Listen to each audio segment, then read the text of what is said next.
My name is Deja White, and today I'm going to be talking to you about psoriasis. So, psoriasis is a skin disease that causes red, itchy, scaly patches and is found most commonly on the knees, elbows, and scalp, but that can exist on other parts of the body as well. Psoriasis is a common chronic disease with no cure, and it tends to go through cycles, flaring for about a few weeks and then going away. There are many types of psoriasis, including inverse and pustular, but the most common type is psoriasis vulgaris, which is a type of plaque psoriasis. The term psoriasis was officially coined in the early 1800s by Robert Willen, who was considered the father of modern dermatology. He was also the first physician to portray a defined description of psoriasis lesions. So for this slide, I'm just going to go over a general aspect of pathogenesis. So psoriasis is triggered by trauma, stress, or infections that cause disturbances in the innate and adaptive immune response. White blood cells, called T helper lymphocytes, have become overactive, producing a large amount of cytokines, such as the tumor necrosis factor, interleukin-2, and interferon gamma. In the skin, the inflammation produces widened blood vessels, accumulation of white blood cells, and abnormally rapid development of keratinocytes, which are the main cells in the outermost layer of the skin. In healthy skin, keratinocytes take a long time to migrate to the skin surface, but in psoriasis, the entire process is sped up.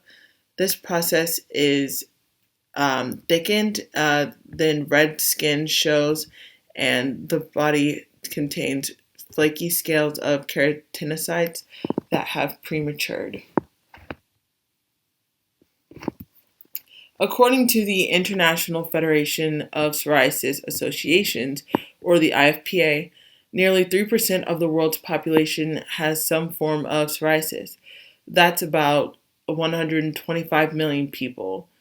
In the United States, it affects over 7.4 million people. About 30% of people with psoriasis have also developed psoriatic arthritis.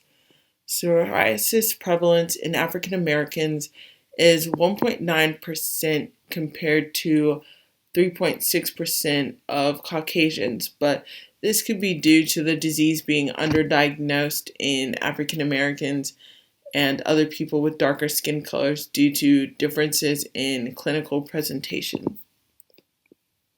This graph shows the prevalence of severe psoriasis from 2006 to 2015. It is shown that at an older age, it is more common for men to have severe psoriasis than women.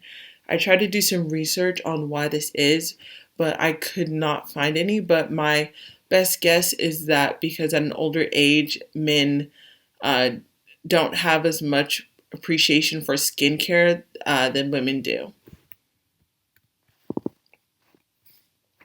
Most acceptable. Anyone can get psoriasis regardless of age, but psoriasis is most likely to appear first between the ages of 15 and 35 years old. Early on, males and females get it at about the same rate. Many people with psoriasis have a family history of the disease, and researchers have found that some genes are linked to psoriasis. For example, Kim Kardashian West and Kris Jenner, which is her mom has psoriasis, and so does Kim Kardashian. So that's just an example of how it is genetic. According to the National Psoriasis Foundation, you're 10% more likely to get psoriasis if one of your parents has it, and if both of your parents have it, you're 50% more likely to get psoriasis. Bacterial or viral infections may also be a factor. According to the Mayo Clinic, you're at a greater risk of getting psoriasis if you have HIV. Children who get strep throat a lot or recurring infections also have a higher risk. This is probably due to the way these infections affect your immune system.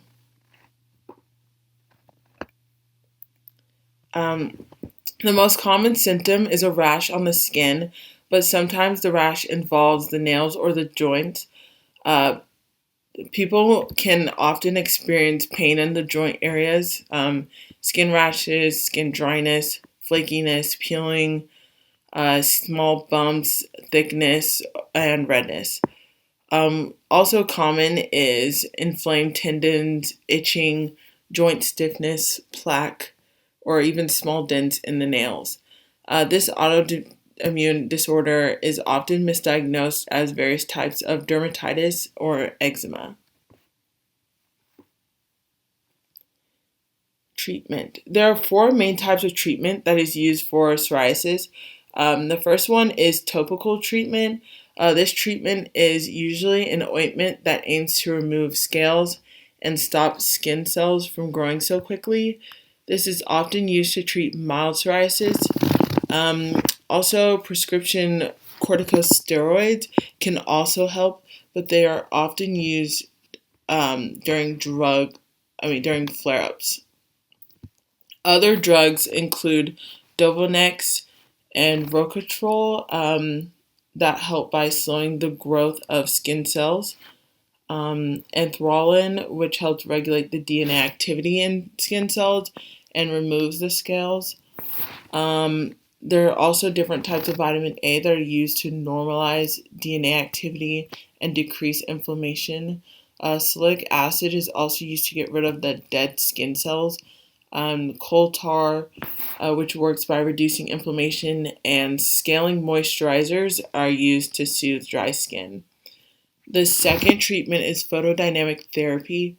Light therapy and natural sunlight can ease psoriasis symptoms, but this is because light can slow down skin cell growth and scaling. So, phototherapy is often combined with other ointments. Systemic medication is the third treatment. Steroids modify or stimulate hormones to reduce inflammation for tissue repair. Vitamin A derivative unplugs blocked hair follicles and helps prevent new blockages from forming and slows skin cell growth. Anti-inflammatory drugs prevent swelling in the joints and the tissue, and immunosuppressive drugs reduce the immune response. Systemic treatments impact the entire immune system. These drug options are available orally, and they can also be injected. The last treatment are biologic drugs or biologics. They are drugs that target specific parts of the immune system. Typically, they are presented or prescribed for moderate to severe psoriasis and psoriatic arthritis that hasn't responded well to the other treatment. Biologics right now are given by injection or IV. There's no cure for psoriasis right now, but treatment can slow down the growth of skin cells and relieve pain, itching, and discomfort.